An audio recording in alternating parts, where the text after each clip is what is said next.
Hello, welcome back to my channel. Antoinette here.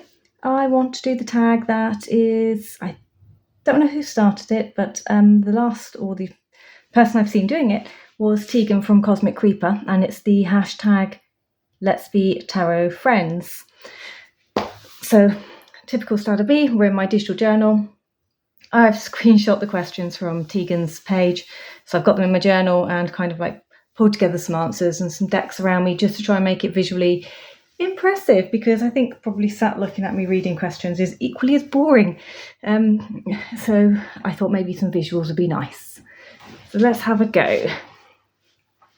I'm not sure if I've kind of fused some of these together, so we'll stumble through as we go. So let's just put a deck down anyway, so you've got something to be looking at.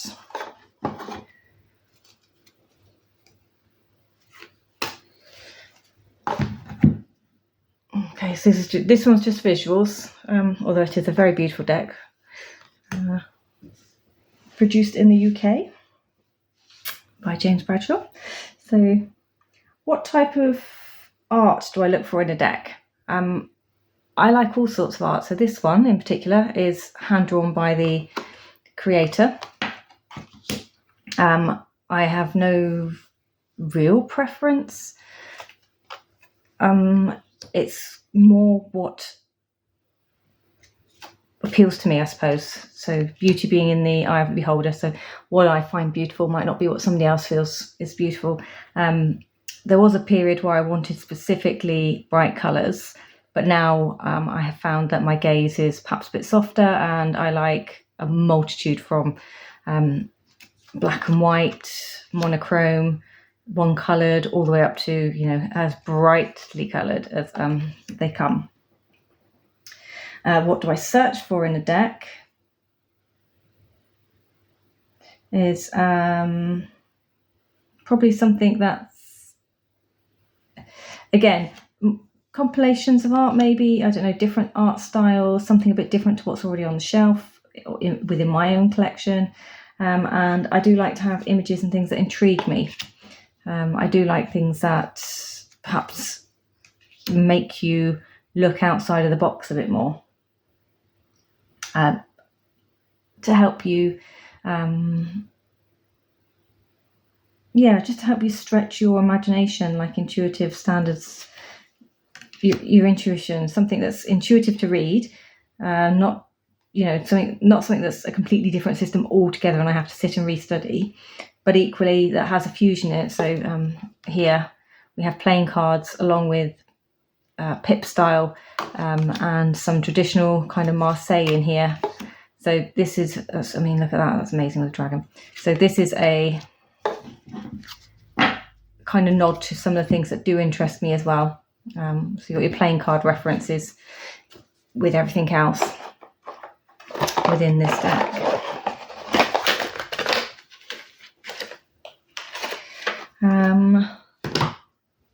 Move on to another deck. What deck am I most intrigued with right now, and why?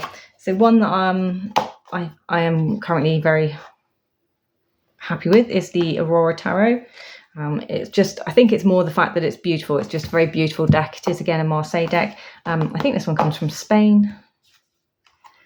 But it's just the beauty of this deck that has my eye right now. And it's blue, which has been one of my favourite lifelong colours. So that helps and didn't dissuade me in any way, knowing that there was a blue deck out there, and in such a beautiful format. It was a no-brainer for me. This is the one that I was going to go and purchase. So you'll have to look out for this one in an upcoming Battle of the Trumps, because this is the one of the ones that I plan on using. I might do a couple of decks on that Battle of the Trumps just to see whether it's a type of card or if it's just the artwork that appeals to me. But yeah, we've got this one. So if you've not seen this one, cocarina.com. I lie, it's not Spanish, it's designed in Sweden, forgive me. I don't know why I thought Spain, but there we go. So that is, the Aurora Tarot is the one that currently intrigues me the most at the moment for its beauty aspects. Is there a card in a deck that I always check out first, and why? I used to go for the H's in the major arcana. Always. But I probably won't find a single one of them now. So the Hierophant, the Hanged One, the Hermit. There we have the Hierophant.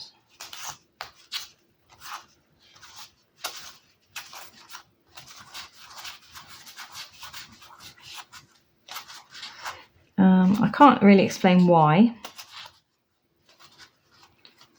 those cards anymore. I used to have a very definite, the High Priestess, yeah. Did I say the High Priestess? No, I didn't, did I? High Priestess, Hierophant,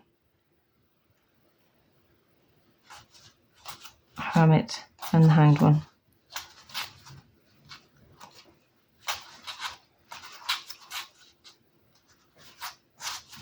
So I'm not going to find it, but we'll stop there. But yeah, those are the ones I used to check out. Now, not so much. I don't tend to gravitate to go and like search out a set card anymore. Is there one card in my deck I really don't like, and would I not buy it or pass along the deck? And again, what is your least favourite card in a tarot deck, and why? So my least favourite card would be anything that's got a spider on it. A small one I can just about get away with. Anything that's, huge or big, or are just not interested, that would make me pass on a deck, and has had me pass on a number of decks actually. Some of the ones in my collection were because I hadn't realised they were in there, and I've either removed them from deck altogether or I've tried to cover them up. So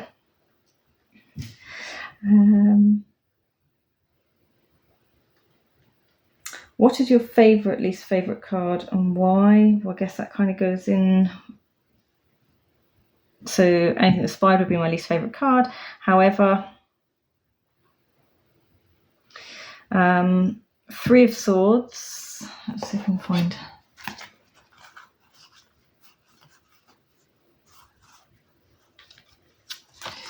Says, really should have been a bit more. Hang on, let me put you on pause. Okay, back. The Three of Swords, the Nine of Cups, and the Eight of Wands. In traditional artwork decks, those are my least favourite cards. For just the way they're depicted is very unimaginative. The meanings that are then associated with them, again, very unimaginative, drives me bonkers. So in this deck, however, the Serpent and Peacock, they are slightly more imaginative. They bring a little bit more to the table. So here we have, to me that looks like a dove of peace, so bringing in a message. And these are like little, I personally see them as like olive branches, so that's how I see this card. This one, at least we have a figure, so we have a sunshine on the head with the cups in the top, rather than somebody looking really smug underneath a bunch of cups, just had their fill. And with the Three of Swords, slightly better than normal ones, but there's still the element of the heart there with the swords placed on top. But the artwork is what makes these ones more interesting and intriguing to me, and visually more attractive than a standard set in a deck. And yeah, this isn't a particularly ugly deck either. It's a very nice deck.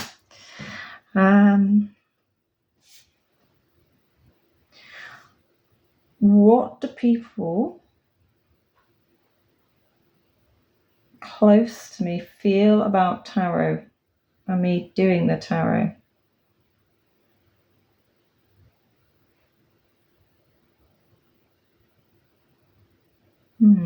What do people around me feel about doing the tarot? I don't think they're bothered, to be honest.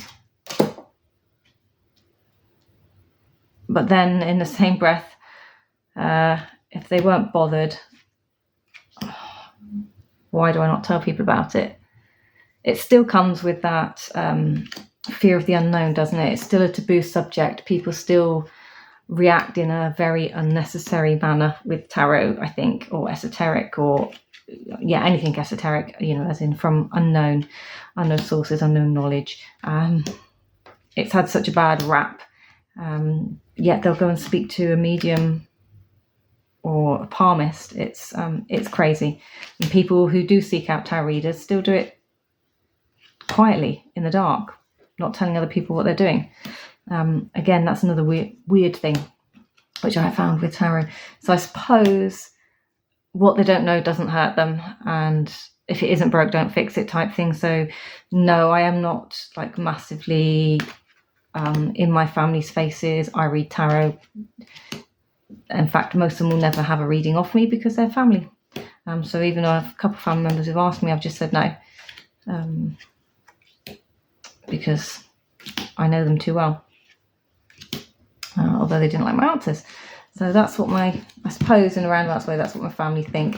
Also, you know, that old stigma coming from a Roman Catholic family. I'd rather not upset my nan in her late stages of life with something like this, because I know this would be against every bone in her body. So out of respect for the elder family members, again, that's probably another reason why I'm not like, oh, look at me. What about you? Like, anyone else have like a boundary that they've put in where they feel like you can't quite step over it? Be interesting to know. Drop in comments. How do I feel about the esoteric stuff? Well, the texts are esoteric. They're created from esoteric. So it's not like these just suddenly appeared one day. They are created from esoteric knowledge. The RWS and the Thoth, Crowley Thoth as we know them, came from, was it Levi's book of Thoth, which was based on him merging esoteric knowledge into his deck. So you can't have a tarot deck and say I don't do esoteric readings, because even if you think you've got a Pamela Coleman Smith deck and it doesn't hold esoteric in it, yes, it does. It's in there in a different way. I love the fact that two artists and two creators used the same information and come up with two totally different types of decks. That is, for me, like a really cool concept, like showing how creative and leaving something open to imagination, how two people approach something differently. So I find that quite, I've always found things like that quite fascinating, looking at what people come up with when you're given a prompt. RWS, Thoth, Marseille, and why? All of them. Yep, all of them. I don't have a set style. Sorry about this, I'm just jumping around, aren't I? Yeah, so I don't have a set style. I quite like all of them. However, when it comes to Lenormand, or is it Kipper? Lenormand, I do struggle. I can't get my head around Lenormand. Kipper, I don't think I've ever really picked up and looked into.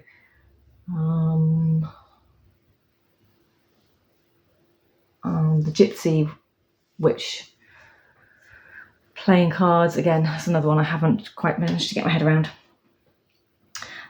Thoughts on cardstock. So I'm not like a specific cardstock snob. I don't like really thin cards. These ones from Lo Scarabeo I actually really like. I like these. But it was the Tower of the Macabre that first made me realise that mass market decks can have really nice cardstock. Oh, there you go. I should have known that was in there. Yeah, so this deck is what kind of made me think, oh, this feels really nice. It's got like a sound to it, and I quite like it. So this was my like realisation that I do have a favourite type of perhaps cardstock for using, and size. Like this size a lot. It's about perfect size, isn't it? Is it the same size as the Lo Scarabeo? Yeah. So yes. And again, it's another kind of pip deck. Through the swords again. We are waffling. I do apologise. I keep losing my every time I look up and down I lose where I am because they're not numbered. Thoughts on cardstock. Bags or boxes?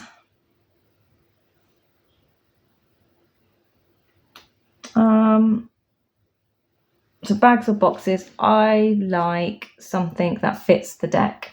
So the Tarot of Oneness, they all fit the box. The Poe Tarot, so it's not too big, it's about book size, it fits on a shelf with books. I don't have to, create set shelvings for it.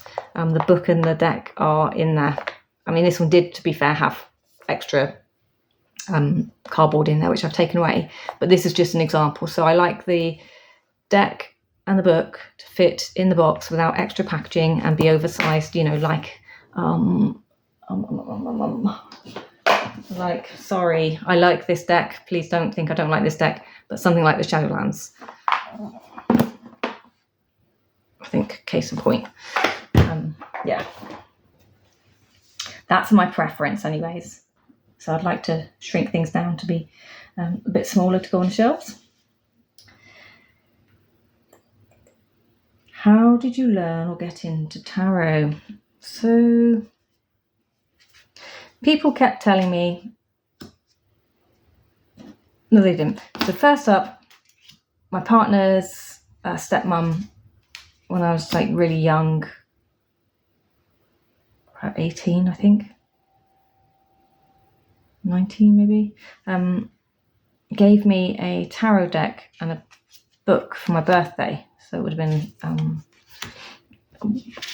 probably like a very common deck back then, and never said anything more about it. She just gave me this deck and book, which seemed like a really weird thing to do, since I didn't know that she was into like darker arts and stuff. I knew they did Ouija boards, but that was about it really. Rick didn't talk much more to me about them. So she gave me this deck, and years later I kept being told by people that the High Priestess kept coming out basically in cards and things around me when people were curious about me, but I always said, if someone's like, oh, can I read your cards? I'll be like, yeah, if you want to, but there's nothing you're going to tell me that is going to make any difference to me. So, and I kind of seem to know this fact, and they'd pull out the High Priestess and they could never read really for me, and then they'll tell me that it's because I can read for myself, and that I should be able to read tarot quite easily.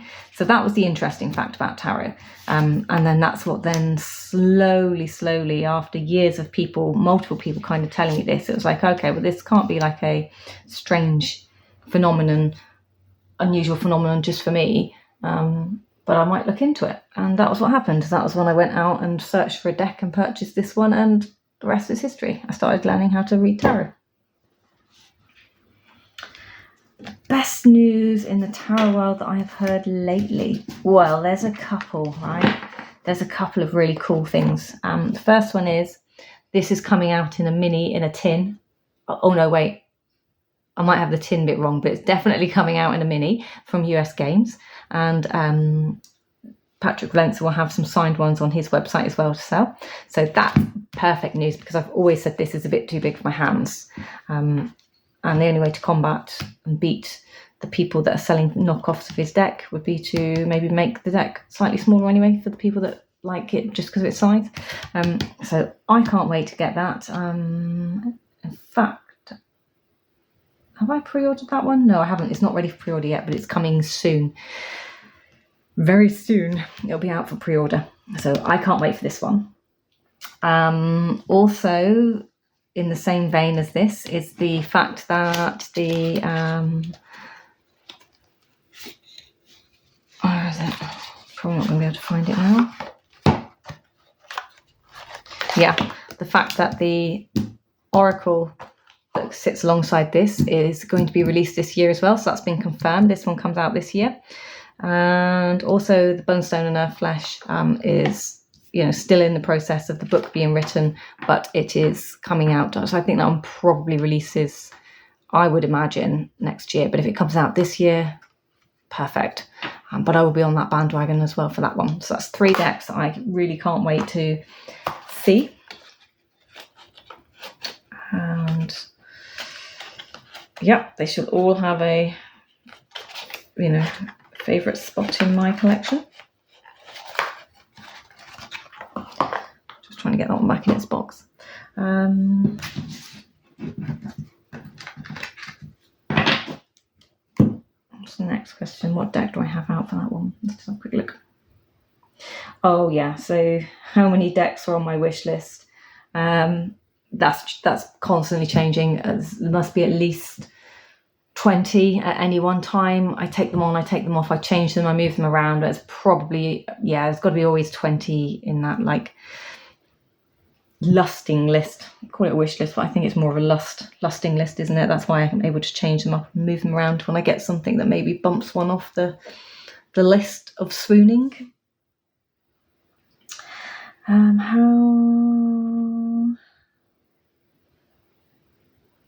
If I could only keep 3 decks, which ones would I choose and why? So I would keep the Deviant Moon because it's my first, it's my first deck. So I would keep the Deviant Moon.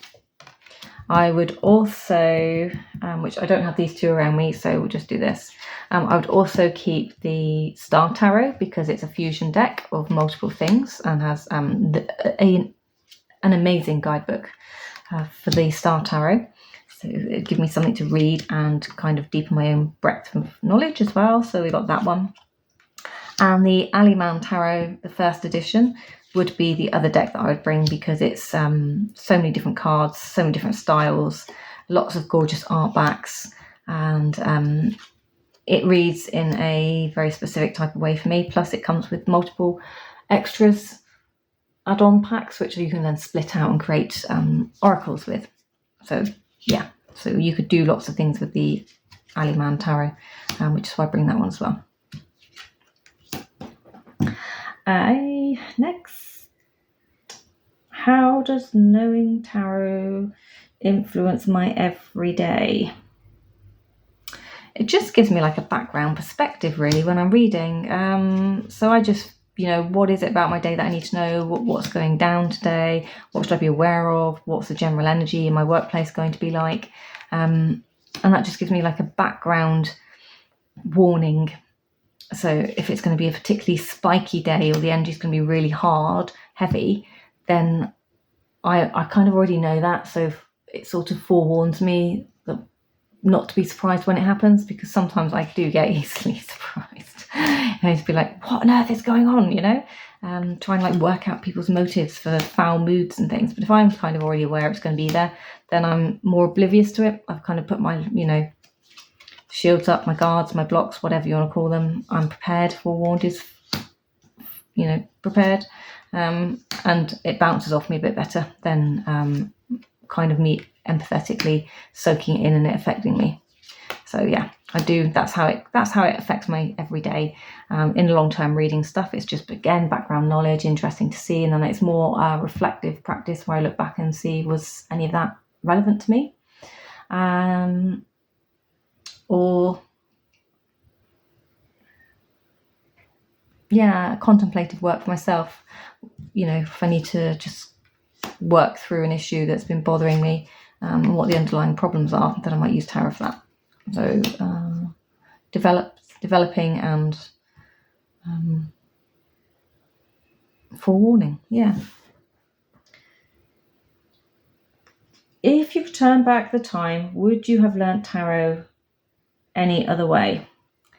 If I could turn back time, I would have picked the deck up sooner and started learning when I was first given that deck. That's probably all I would change about tarot. Would I change the way I read, the styles I read, the decks I read with? No. Would it have changed the way I read, the styles that I read, the decks I read with? Probably, because 15, 20 years between getting a deck and reading a deck, a lot happened in the tarot world from what I can see. And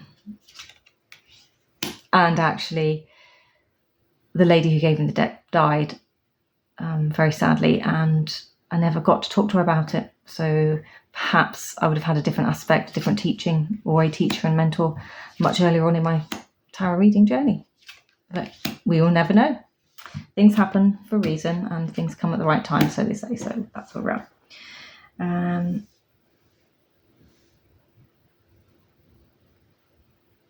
What are my thoughts on the Three of Swords? In general, right, so the Three of Swords to me, it's an important card. And it's more than the ridiculousness that everyone says, oh, heartbreak, you've got, someone's going to break your heart, la, la, la. It's like, no, there's more deeper meanings to that card than just that. So here's a few, which I think you've probably gathered from Serpent and Peacock deck, but for instance, so there's one. Here's one from the Oneness Tarot. The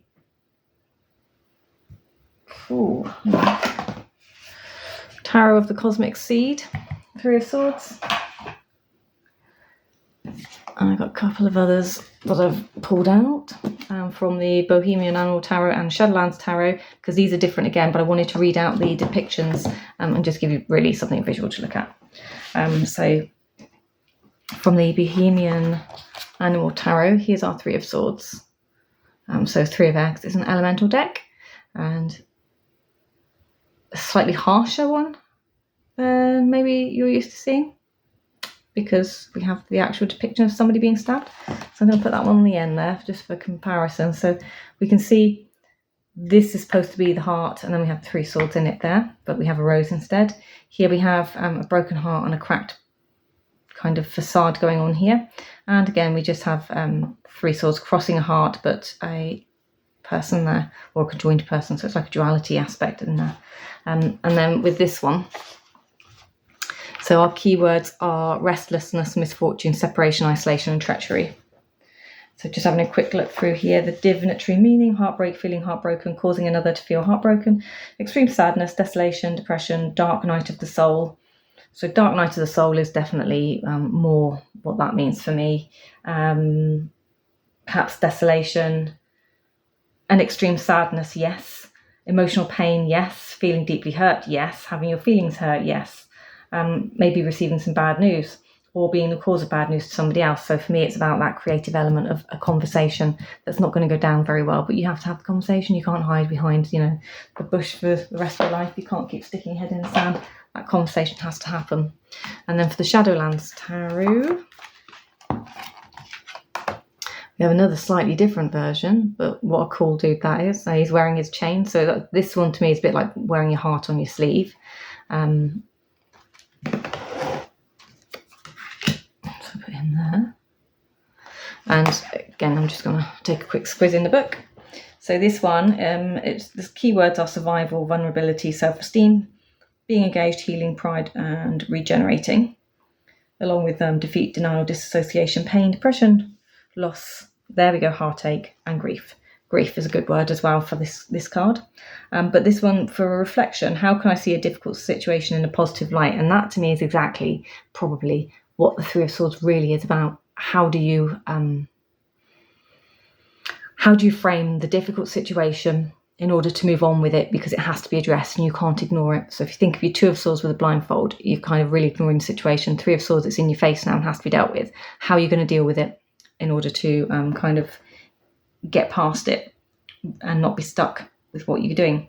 So it just says the depiction of this card is a very cool together city bird, which may be a cover up for how he's actually feeling. Though a survivor, he feels torn between his thoughts and emotions, symbolised by his needle-pierced heart necklace. So what things do I feel conflicted about now? How do I allow emotion and intellect equal time in my life? How do I hide my suffering with bravado? And will looking at past hurts help me heal in this situation?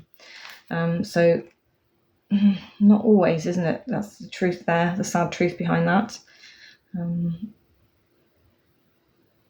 But yeah, it could, of course it could also, maybe, you need to just go and check out your physique.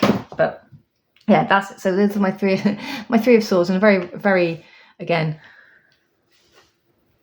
unnecessarily verbose explanation. How many decks do I have right now in my collection? Honest to God, I don't know. I don't count decks. I don't have a database. That's it. No idea. I keep saying maybe 100, and it can't possibly be 100 because I know I've put at least 20 decks in my collection this year.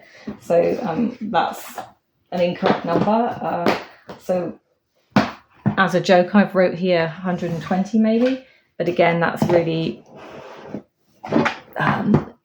it's a joke because I have no idea. I'll say 120 and then probably go and count them and discover it's something like 200 because who knows. If you could befriend one person on TarotTube in Tarot World, who would it be? So I think if I could befriend somebody, I maybe would want to befriend probably this isn't his deck. It's just another deck for viewing. Probably somebody like Patrick Valenza, because of his crazy world of tarot that he's created. I think he'd be like a great mind to sit down and talk to, discuss depictions, ideas, thoughts. I mean, he might not think that I am such a great person to sit down and discuss thoughts and depictions and things with, but I think he would probably be quite a fascinating person to sit down and talk with, especially when you read about how he creates some of his decks. So some of them kind of almost channeled is his form of thinking. So the images and everything, it's kind of channeled. And then he's left with this mammoth task of working out how he created them. So like his Deviant Moon deck, which was created when he was something like 15 really, then everyone wanted to know about the cards, what they meant, and he had this task of trying to write a book about the creation of the deck and having to work out the meanings to the cards and how that's come about. And that is probably the bit that fascinates me the most, the downloading of this information and then having to go back and infill, because I understand that when I was doing art in school, you're always expected to create these 2,000 word stories and storyboards and all this information showing your process of start to finish and how you end up at your end game. I don't have a start to finish process. I just sit, create, and I'm done. And then I have to make up some crap to go with it at the back end to, get my qualification. Because I did Art 3D. So, yeah, so that was something I understand what he's saying when he says it, and I also feel for him when it comes to having to work out where stuff comes from. But he would be definitely a great person to sit down and have a discussion with, I think. And last question. So, what is your favourite time of day to do tarot? So for me, for myself, I usually read for myself in the mornings. So if I'm going to do my, obviously my day ahead cards, my spreads and things, I'll do those in the mornings. Occasionally I might do a spread at night if I'm, study purposes. A spread will be done maybe in the evenings, but usually it's in the mornings. If I'm reading for somebody else, then I prefer to read for others in between 12 p.m. and 3 p.m. Don't ask me why. One, it gives me time to get up and do what I need to do and to calm my space, I think. And then it's a good time. Usually there's not a lot going on around me to read for others if I'm not in work. And yeah, I don't like to do it too late in the evening, because once I've got, more stuff going on at home, then I don't have the quiet space and the calmness. And there's all those things about having to cook dinner and, phone calls start coming in. So I have that to contend with. And if I'm doing like this now, YouTube, I usually film around 11, between 11 and 1 usually is when I do my filming for YouTube, because of the light. And again, I'm usually doing it on my day off, so I'll have done my things that I need to do in the mornings and then be in a space where I've got, time to dedicate to doing something like this. So that is, yeah, those are my answers to this questions from Tegan. And if I do find out where the original ones came from, because I'm wondering if there's an original before this, then I will post that one down below as well. But until the next video, take care. Bye-bye.